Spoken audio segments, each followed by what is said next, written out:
اکبر. وہ ایک انگریز عورت آئی نا ہمارے گھر, بہت پرانا قصہ ہے.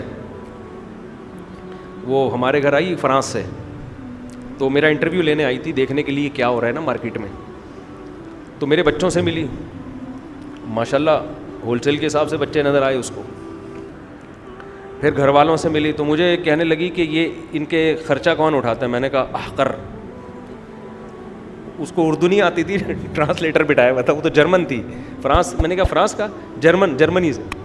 میں نے کہا احقر. اس کو کیا پتا احقر کا کیا مطلب ہے. میں نے کہا فقیر ناچیز.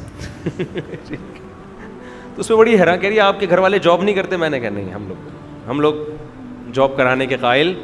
ہم کہتے ہیں بھائی بھوکے مر جاؤ, عورت گھر کی چار دیواری میں.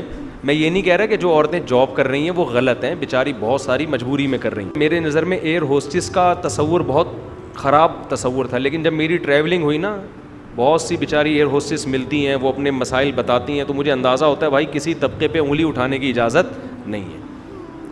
کس کی کیا مجبوری ہے, کیوں جاب کر رہا ہے, وہ اس کا ہیڈ ایک ہے. کسی شخص کو آپ برا نہیں کہہ سکتے. تو میں ان لڑکیوں کو جو جاب کر رہی ہیں برا نہیں کہتا, وہ ان کا ہیڈ ایک ہے.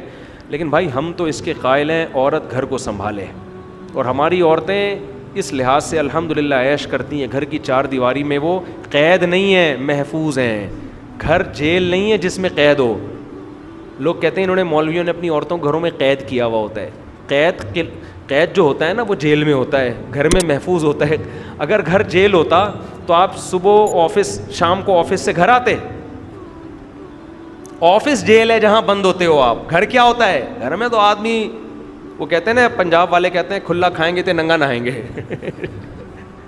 گھر تو یہ ہے, وہ تو گھر کی مالک ہے, اور اس میں بھی اس کو آزادی ہے جب چاہے اپنے باپ کے گھر جائے, ماں کے گھر جائے, بھائی سے ملنے جائے, بہن سے ملنے جائے. ہماری عورتیں تو عیش کر رہی ہوتی ہیں. ایک صاحب تو لبرل آدمی نے مجھے کہا یار یہ دینداروں کے یہاں تو عورتیں اتنے مزے اڑا رہی ہیں, ان کو تو جاب کروانی چاہیے, یہ سارے خرچے اب مرد پہ ڈال. اور بعض دفعہ ظلم کی حد تک مرد کو گدھا بنایا ہوا ہوتا ہے.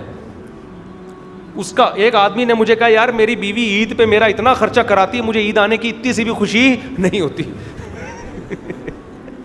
حالانکہ وہ پاکستان نیوی میں بڑا آفیسر ہے, نیوی میں کمیشن آفیسر ہے. کہہ رہے میری بیگم صاحبہ میرا, اس کا جوڑے, اس کے سینڈل, اس کے میک اپ کا سامان, بچوں کا, پھر بھانجوں کا, پھر اور پوری قوم کا نا, کیونکہ کمیشن آفیسر ہے. کہہ رہے یار مجھے تو عید کی اتنی سی بھی خوشی نہیں ہوتی. تو اتنا مرد خرچہ کر رہا ہے, قربانیاں دے رہا ہے, کوئی ٹھیلا لگا رہا ہے, کوئی پہاڑوں میں کوئلوں کی کانوں میں گھسے ہوئے ہیں لوگ. بلوچستان جاؤ, کوئلوں کی کان میں مزدور گھس کے جان ہتھیلی پر رکھی ہوئی ہوتی ہے انہوں نے, سارے عورت کے لیے. اس سے زیادہ عورت کو کیا حقوق چاہیے میرے بھائی.